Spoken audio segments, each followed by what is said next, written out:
네, 할렐루야. 예수성령교회 새벽예배 에베소서 3장 1절에서 13절 사나 죽으나 주의 것 제목으로 말씀 보겠습니다. 이제 3장 1절부터 13절 우리 한 절씩 교독할게요. 이러므로 그리스도 예수의 일로 너희 이방인을 위하여 갇힌 자 된 나 바울이 말하거니와 너희를 위하여 내게 주신 하나님의 그 은혜의 경륜을 너희가 들었을 터이라. 곧 계시로 내게 비밀을 알게 하신 것은 내가 먼저 간단히 기록함과 같으니 그것을 읽으면 내가 그리스도의 비밀을 깨달은 것을 너희가 알 수 있으리라.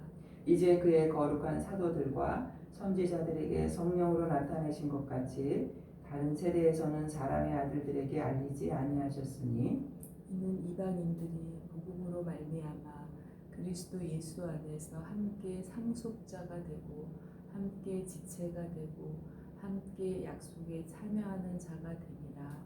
이 복음을 위하여 그의 능력이 역사하시는 대로 내게 주신 하나님의 은혜의 선물을 따라 내가 일꾼이 되었노라.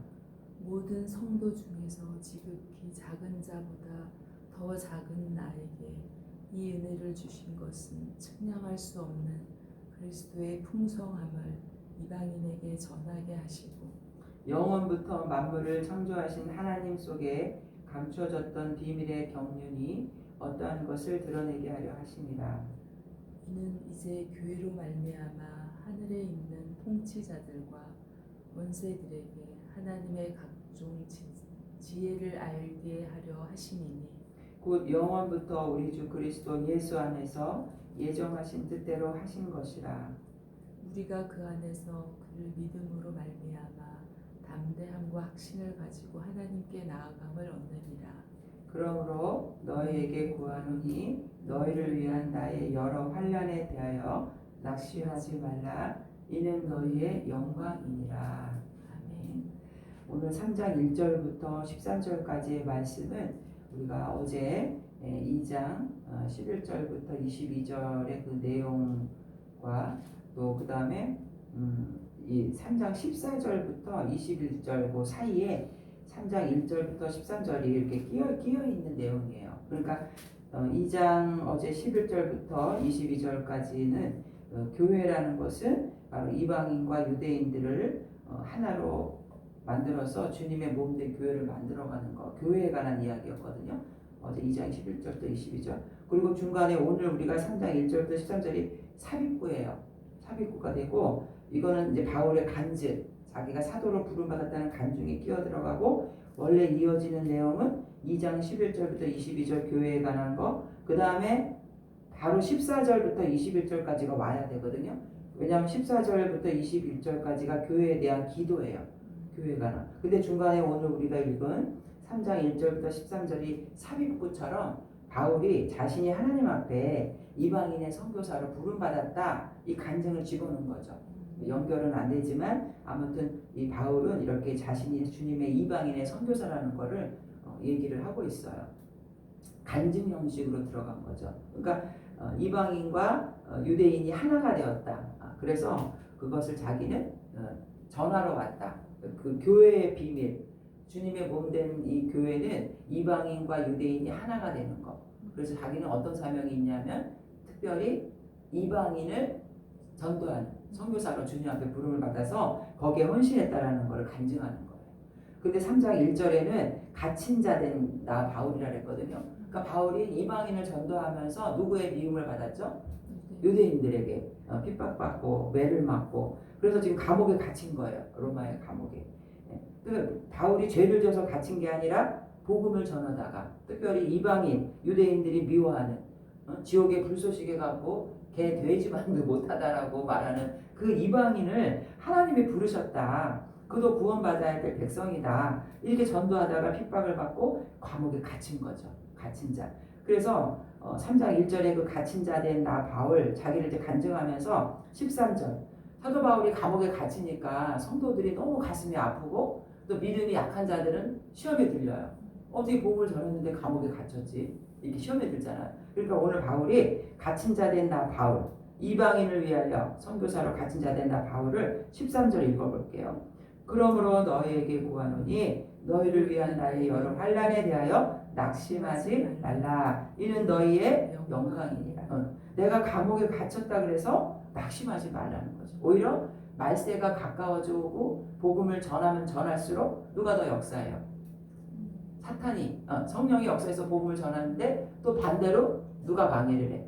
사탄이 방해를 하는 거죠. 그래서 감옥에 갇혀서 자신이 지금 고난을 받지만 결론적으로는 낙심하지 말아야 되는 거죠. 왜? 영광이니라. 하나님께 영광이고 정말 주님에 대해 충성하는 것은 하나님 기뻐하시는 일이라는 거죠. 그래서 오늘은 에베소서 우리가 저번 시간에 했던 그 단락과 그 다음에 14절부터 이어지는 교회에 대한 기도, 바울의 기도 사이에 오늘 바울이 간증하고 있어요. 삽입구처럼. 내가 이방인의 선교사로 부름받아서 고난을 받지만 낙심하지 말아라.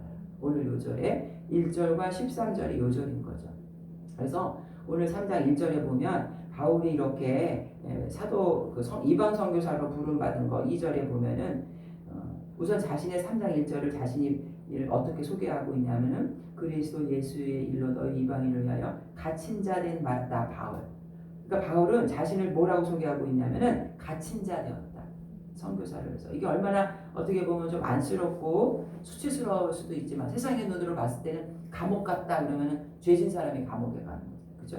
쇠사슬에 이렇게 매어가지고 바울은 감옥에 갇힌 거죠. 그러나 주님의 눈으로 바라봤을 때는 영광이죠. 핍박받는 거니까. 그래서 이렇게 자기를 그리고 항상 바울은 또 뭐라고 소개하죠? 그리스도 예수의 종된 나 바울을 예수의 종이라고 복음을 위해서 그래서 이 바울은 너희를 위하여 내게 주신 하나님의 그 은혜의 경륜을 너희가 들었을 터이라. 이 경륜이라는 말이 있죠. 은혜의 경륜은 그냥 한마디로 말하면 청지기 사명이거든요. 경륜이라는 거는 뭐 관리하다 이런 뜻이 있어서 청지기, 소명 이런 거 있는데 바울의 청지기 소명은 뭐예요? 이방인의 선교사. 은혜의 경륜이라는 거는 경륜은 사명이에요. 바울의 사도직. 바울이 이방인의 그 복음 전도자로 부름받은 거. 근데 그거를 은혜라고 말하고 있죠. 은혜의 경륜. 은혜의 사명. 왜? 바울이 누구를 핍박하던 사람이었죠? 예수 믿는 사람들을 핍박하는 사람이었는데 그렇게 하나님의 은혜로 나에게 그 청지기 사명을 주셨다. 너희가 들었을 터이다. 근데 이거는 곧 계시로 내게 비밀을 알게 하신 것은 내가 먼저 간단히 기록한 것 같으니라. 여기서 계시라는 말은 드러나다. 감추었던 것이 드러나다. 그러니까 하나님은 우리에게 자신의 그 뜻을 드러내는데 어떻게 드러내냐면 말씀으로 드러내시고 자연 현상으로 드러내시고 자신의 뜻을 알리시죠. 그러니까 구약에서는 주로 뭐로 이제 많이 알리셨냐면 물론 율법을 주셨지만 하늘에 구름 기둥과 불 기둥으로 불이 나오고 그렇게 하나님을 계시하셨죠. 또 자연을 통해서 비밀을 알게 하신 것은 결국 이 비밀이라는 거는 복음은 비밀이에요. 감추었던 것을 여러 사람에게는 알게 하지 않고 그것을 알아야 될 사람에게 복음. 그러니까 결국 비밀은 뭐예요? 비밀. 이방인도 구원하시겠다. 이 비밀. 이거는 유대인들이 알았어요, 몰랐어요? 몰랐죠. 이 비밀을 누구에게 알게 했냐면은 바울을 다메섹 도상에서 그리스도인들을 믿는 그 바울을 다메섹 도상에서 주님 불러다가 뭐라고 얘기했냐면은 내가 너를 이방인의 사도로 사용하겠다. 이런 비밀이었죠. 그래서 이것이 비밀이라는 거는 이사야 11장 10절의 구약에 그날의 이새의 뿌리에서 한 싹이 나서 만민의 가치로 설 것이요 열방이 그에게로 돌아오리니 그가 거한 곳이 영화로우리라. 열방이 돌아온다는 건 뭐냐면 이새의 뿌리 다윗이야. 다윗의 자손을 통해서 누가 오시는 거예요? 예수 그리스도가 와서 그가 만민의 기치로 쓰고 열방이 그에게 돌아온다. 결국 복음은 유대인에게 먼저 줬지만 유대인을 통해서 결국 이 복음이 만민에게 열방에게 전하기 위해서 예수 그리스도를 이제 이 땅에 보내주신 거죠. 그래서 이 구체적인 사실을 알지 못했지만 결국은 신약에 와서 예수님을 통해서 복음이 전해졌고 그 다음에 예수님이 누구를 불러서요? 바울을 불러서 회심하고 다메섹 도상에서 회심하고 이제 바울이 그 이방인 선교사에 외인이었던 이방인이 복음으로 말미암아 예수님 안에서 그 선민 이스라엘과 함께 하나님의 영광의 기업이 되는 게 바로 비밀이었다는 거죠. 함께 얻는 후사가 되고 교회의 지체가 되는 이 비밀을 이제 바울에게 맡겼다는 거예요. 이방인과 유대인이 그리스도 예수 안에서 십자가 보혈로 통일되어서 하나의 연합체가 돼요. 교회는 뭐예요? 그리스도의 몸, 머리는 예수님. 각 지체는 유대인만 지체가 아니라 이방인과 함께 그 우주의 교회. 이 하나님의 계시가 바로 그거거든요. 그거를 누가 깨달았냐면 바울로 하여금 깨닫게 하고 이 소명을 주셨다는 것. 그러니까 지금 바울이 말하고 있는 거는 그리스도의 비밀, 이방인과 유대인이 하나가 돼서 주님의 몸된 교회를 만드는 것. 그것이 바로 자신이 깨달았던 거고 자신의 사명이었다는 거죠. 그래서 자신은 지금 그 비밀을 전하다가 어디에 갇혔어요? 옥에 갇히고 지금 고난을 당하고 있지만 그것이 결국은 하나님의 영광이 되는 것이다. 그래서 갇힌 자 됐다. 이 유대인의 미움을 받아서 분노를 사게 되고 체포되어서 감옥에 갇힌 것. 은혜의 경륜을 너희가 들었다. 청지기 바울의 사도직을 말하고 있고 계시라는 것은 감추어졌던 것이 드러난 것인데 결국은 비밀은 한마디로 말하면 뭐라고 말할 수 있냐면 바로 복음이에요. 비밀, 복음. 십자가에 못 박힌 그리스도를 전하는 거, 이 비밀이에요. 그리고 거기에는 어떤 게 섞여져 있냐면 유대인과 이방인이 하나가 되는 거. 구약에서 계속 얘기하고 있던 거. 그러니까 사도 바울이 깨달은 계시는 딱 두 가지예요. 계시가 두 가지. 첫째는 바로 예수님의 십자가의 죽음으로 부활하셔서 우리가 영원한 소망을 얻게 되었다. 두 번째는 유대인과 이방인이 하나가 돼서 복음이 만방에 전파되는 것. 온 민족이 구원받는 것. 이게 두 가지 계시거든요. 그것을 하나님이 이 바울에게 주셨다는 거예요. 그래서 이방인과 6절에 보면 여기서 보세요. 5절에 이제 그의 거룩한 사도들과 선지자들에게 성령으로 나타내신 것 같이 다른 세대에서는 사람의 아들들에게 알리지 아니하셨으니. 구약에서부터 계속해서 사도들과 선지자들을 통해서 예수가 누구다? 그리스도다. 계속 성령으로 말씀하시고 알렸잖아요. 다른 세대는 뭐냐면은 신약시대. 구약에서 그렇게 선지자 사도들과 통해서 알리시고 다른 세대 이제 신약시대에 와서는 사람의 아들들에게 알리지 아니하셨다. 사람의 아들은 바로 예수님을 알지 못하는 자들. 그런 사람들은 몰라요. 예수를 믿어야 복음을 알게 되는 거지. 그 알리지 아니하셨으니 그 결국 이 알리지 않았다는 내용이 뭐예요? 이방인도 구원받아야 될 백성이다. 이 사실을 말하는 거죠. 이방인들은 소외된 상태에서 복음을 몰랐거든요. 구약시대 때는. 그러나 이제 신약시대에 와서 예수님을 통해서 복음이 전해진 거죠. 구약에는 이제 어렴풋이 알렸어요. 지금 말한 것처럼 이사야, 호세야, 말라기 예수님이 메시아가 와서 온 세상에 복음이 전파된다. 온 만민을 구하는 이게 비밀이었다는 거예요. 자, 7절에 그래서 6절에 이는 이방인들이 복음으로 말미암아 그리스도 예수 안에서 함께 상속자가 되고 함께 지체가 되고 함께 약속에 참여하는 자가 된다. 결국은 이 이방인들이 복음으로 말미암아 세 가지 특권이 있어요. 복음을 믿고 이방인들도 첫 번째 특권은 예수 안에서 뭐가 되는 거예요? 예수 안에서 함께 상속자가 되는 거예요. 상속자는 이제 재산을 이어받는 자식이잖아요. 이 특권이에요. 이방인들도 믿음으로 구원받게 된 결과가 첫 번째 특권이 상속자가 되는 거예요. 그죠? 특권이죠. 유산을 물려받으니까 아버지의 유산. 그 다음에 지체가 됐다는 거는 이 상태. 어떠한 상태냐? 이방인들도 주님의 지체가 되어서 한 몸을 이루는 거예요. 교회 안에서. 그 다음에 세 번째는 신분이 어떻게 바뀌었냐면은 함께 약속에 참여하는 자. 이 약속이 뭐겠어요? 부활의 소망이겠죠. 함께 약속이 언약의 말씀을 그대로 이방인들에게도 이루어지는 거죠. 그래서 이 복음을 위하여 그의 능력이 역사하시는 대로 내게 주신 하나님의 은혜의 선물을 따라 내가 일꾼이 되었노라. 그래서 바울이 일꾼이 되었다는 말을 우리가 디아코노스라 해서 하인, 봉사, 집사를 말해요. 섬긴다라는 뜻이거든요. 결국 이 사도 바울은 자신이 바로 죄수처럼 갇힌 자 되었고 또 자신의 호칭을 이렇게 일꾼처럼 말을 하고 있어요. 복음 이방인의 이방인의 복음 전도자로 부름 받았다는 것에 대해서 자기가 바로 이 전도의 그 일꾼이 되었다는 거죠. 모든 성도 중에 지극히 작다. 왜 작다고 얘기를 했을까요? 8절에 바울이 원래 뭐 하던 사람이었다? 예수 믿는 사람들을 핍박하고 정말 하나님한테 저주받아야 되고 심판받아야 되는 자였는데 그래서 자기 잘 지극히 작다고 얘기해요. 근데 이 작은 나에게 은혜를 주셨다.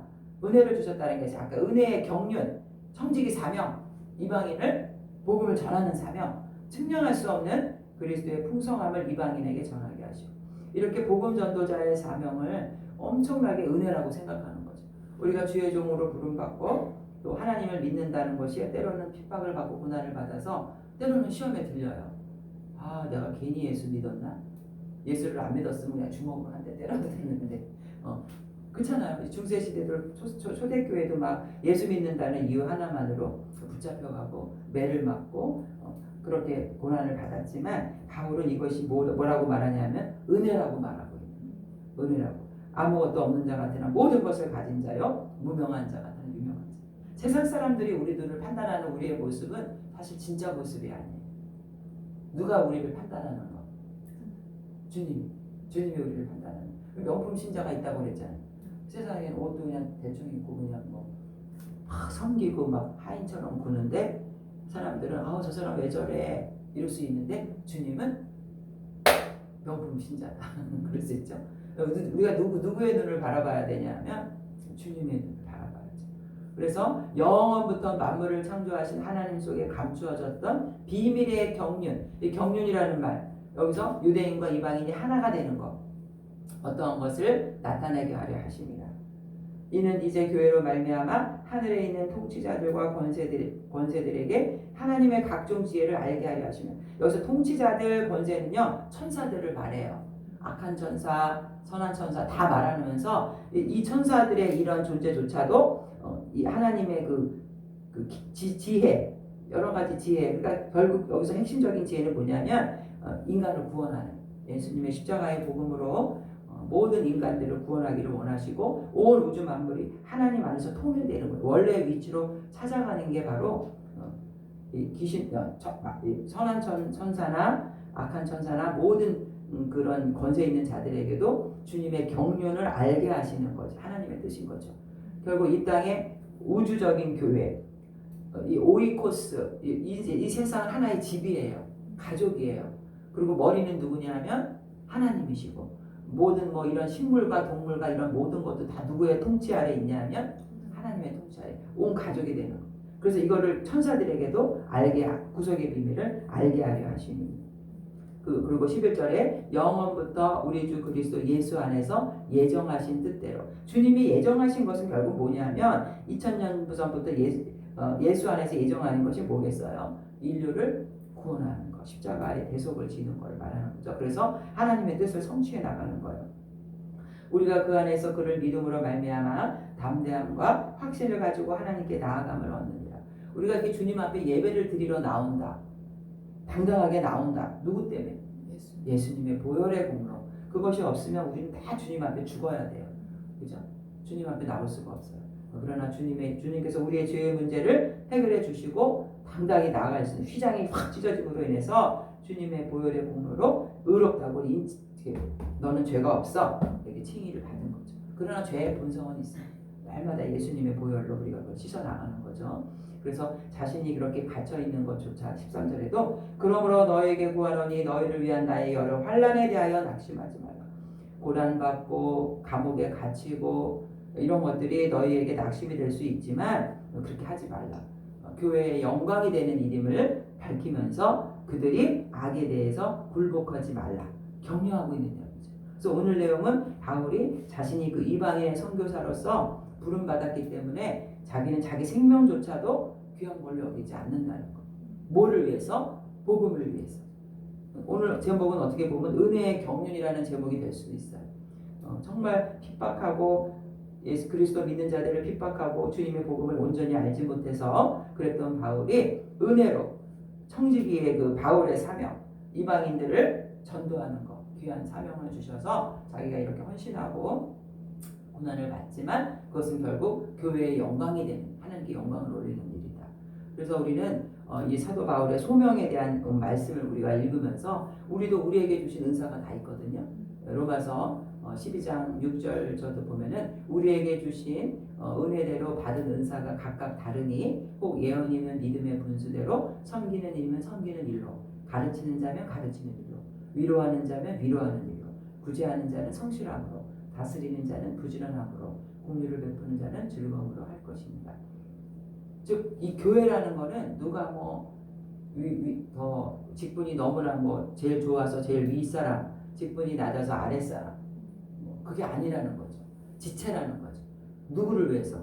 머리 대신은 예수 그리스도. 다 지체 안에서 움직이면서 자신의 은사대로 이렇게 섬겨야 돼요. 근데 사람들이 자꾸만 자기가 무슨 뭐 예언의 은사가 있다, 뭐 기도를 하면 다 이루어진다, 뭐 영적인 뭐 그런 걸 가지고 사람들을 좀 이렇게 하대하거나 그런 모습들은 정말 이거는 하나님이 안 기뻐하시는 거예요. 그리고 뭐 믿음이 적은 사람들에 대해서 이렇게 정죄하고 로마서에서도 믿음이 적은 자를 비판하지 말라.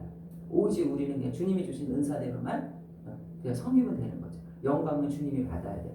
근데 자꾸 이게 자신의 은사가 뛰어나거나 그러다 그래서 자꾸 남을 정죄하다 보면 교만마귀가 들어오는 거죠. 교만한 마음이 들어오는 거죠. 바울이 이렇게 자신의 소명을 얘기하고 있는 거는 오직 우리는 머리 대신 예수님만을 찬양해야 된다. 그리고 두 번째는 뭐냐면 오직 우리의 구원은 누구의 그 선물이냐면 하나님의 선물이에요. 주권적인 은혜죠. 우리가 뭔가 한 게 없어요. 그래서 우리는 우리 자녀로서 구원받은 거에 합당한 삶을 살아야 한다. 골로새서 1장 10절에 주께 합당하게 행하여 범사에 기쁘시게 하고 모든 선한 일에 열매를 맺게 하시며 하나님을 아는 것에 자라게 하시고 로마서 14장 7절 8절 우리 중에 누구든지 자기를 위하여 사는 자가 없고 자기를 위하여 죽는 자도 없도다. 우리가 살아도 주를 위하여 살고 죽어도 주를 위하여 죽나니 그러므로 사나 죽으나 우리가 누구의 것이다? 주의 것이다. 그렇죠? 마태복음 13장 44절 천국은 마치 밭에 감추인 보화와 같으니 사람이 이를 발견한 후 숨겨두고 기뻐하며 돌아가서 자기의 소유를 다 팔아 그 밭을 사는.